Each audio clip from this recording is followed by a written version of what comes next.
بسم اللہ الرحمن الرحیم۔ قرآن کریم میں حضرت سلیمان علیہ السلام کا ذکر 17 جگہ آیا ہے۔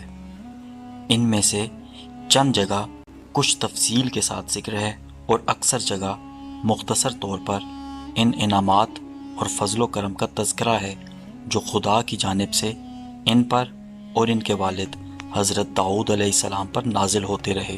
سلیمان علیہ السلام اللہ تعالیٰ کے برگزیدہ نبی علیہ السلام تھے۔ سلیمان علیہ السلام داؤد علیہ السلام کے بیٹے تھے۔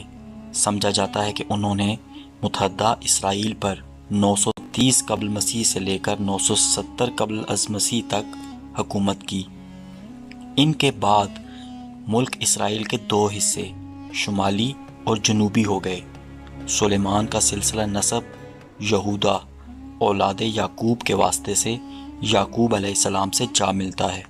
قرآن پاک میں انہیں اولاد ابراہیم میں شمار کیا ہے۔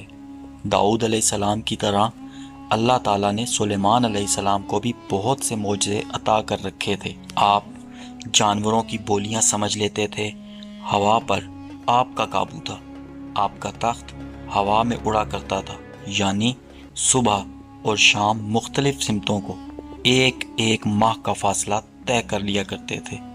سلیمان علیہ السلام کی سب سے بڑی خصوصیت یہ تھی کہ آپ کی حکومت صرف انسانوں پر ہی نہ تھی بلکہ جن بھی آپ کے تابع تھے۔ سلیمان علیہ السلام نے مسجد اقصی اور بیت المقدس کی تعمیر شروع کی۔ جن دور دور سے پتھر اور سمندر سے موتی نکال نکال کر لایا کرتے تھے۔ یہ عمارتیں آج تک موجود ہیں۔ اس کے علاوہ آپ نے جنوں سے اور بھی بہت سے کام لیے۔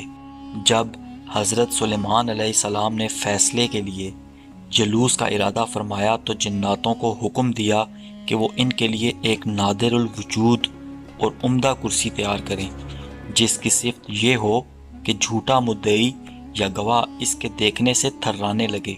چنانچہ تعمیل ارشاد میں ہاتھی دانت کی ایک کرسی تیار کی گئی جس کو جواہرات، یاقوت، موتیوں اور زمرد سے مزین کیا گیا تھا اور جواہرات سے انگور کے درخت بنا کر اس کو گھیر دیا تھا، جس میں سونے کے 4 کھجور کے درخت ایسے تھے جن کی شاخیں چاندی کی بنائی گئی تھیں۔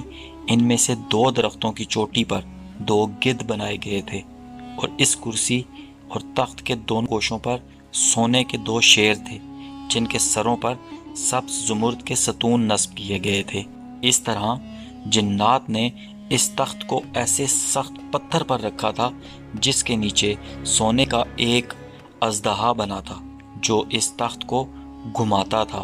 چنانچہ جب حضرت سلیمان علیہ السلام اس کے نیچے کے درجے پر چڑھتے تو وہ کرسی اور تخت اپنے اس تمام سامان کے ساتھ جو اس سے متعلق تھی چکی کی طرح گردش میں آ جاتا، اور گدھ اور مور اپنے بازو پھیلاتے تھے، نیز شیر اپنے ہاتھ پھیلا کر دموں کو زمین پر مارنے لگتے تھے، اور ہر درجہ میں صعود پر یہی کیفیت پیدا ہوتی رہتی تھی، یہاں تک کہ جب حضرت سلیمان علیہ السلام بالائی منزل پر پہنچتے تو دونوں گدھ مشک و عنبر تیزی کے ساتھ تاج ان کے سر پر رکھتے تھے، اور تخت پر جلوہ افروز ہونے کے بعد سونے کا کبوتر زبور پیش کرتا جس کو لوگوں کو سنایا کرتے تھے۔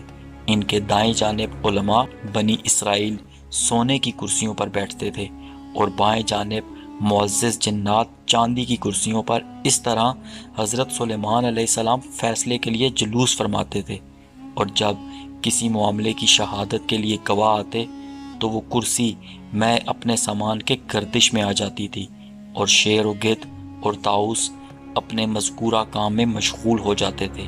یہ دیکھ کر گواہوں پر ایک ایسی ہیبت طاری ہوتی اور سچ و حق کے سوا کوئی جھوٹی شہادت نہ دے سکتے تھے۔ بس جب حضرت سلیمان علیہ السلام کا انتقال ہوا تو اس کرسی کو شاہ بخت نصر نے اپنے قبضے میں لے لیا، مگر جب اس نے اس پر چڑھنے کا ارادہ کیا تو ایک شیر نے اپنے دائیں ہاتھ سے بادشاہ کی پنڈلی اور قدم پر ایک ایسی چھاپ ماری جس کے باعث وہ کرسی پر چڑھ نہ سکا، اور اسی ضرب کی کرب و بے چینی میں مبتلا ہو کر مر گیا۔ ایک موقع پر اللہ تعالیٰ نے سلیمان علیہ السلام کو آزمائش میں ڈال دیا۔ آپ کے پاس ایک انگوٹھی تھی جس پر اسم اعظم کندہ تھا۔ اس انگوٹھی کی بدولت آپ جن و انس پر حکومت کیا کرتے تھے، لیکن وہ انگوٹھی کسی وجہ سے گم ہو گئی اور شیطان کے ہاتھ آ گئی، چنانچہ آپ تخت و سلطنت سے محروم ہو گئے۔ ایک مدت کے بعد وہ انگوٹھی شیطان کے ہاتھ سے دریا میں گر پڑی، جسے ایک مچھلی نے نگل لیا۔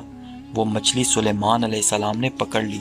جب اس کو چیرا گیا تو انگوٹھی اس کے پیٹ سے مل گئی اور اس طرح آپ کو دوبارہ سلطنت اور حکومت ملی۔ حالانکہ یہ بات غلط ہے، وہ انگوٹھی کی بدولت حکومت کرتے تھے۔ حکومت ان کو اللہ نے اپنے فضل خاص سے دی تھی۔ حضرت سلیمان علیہ السلام حضرت داؤد علیہ السلام کے صاحبزادے ہیں، اس لیے ان کا نسب بھی یہودا کے واسطے سے حضرت یعقوب اسرائیل علیہ السلام تک پہنچتا ہے۔ ان کی والدہ ماجدہ کا نام معلوم نہیں ہو سکا۔ تورات نے بنت سبا نام بتایا ہے، لیکن اس طرح کہ وہ اول حتہ اور یا کی بیوی تھی اور پھر داؤد علیہ السلام کی بیوی بنی، اور حضرت سلیمان علیہ السلام اس سے پیدا ہوئے۔ مگر اس قصہ کی لغویت واقعہ داؤد علیہ السلام میں واضح ہو چکی ہیں، اس لیے یہ نام بھی تاریخی حیثیت سے صحیح نہیں ہے۔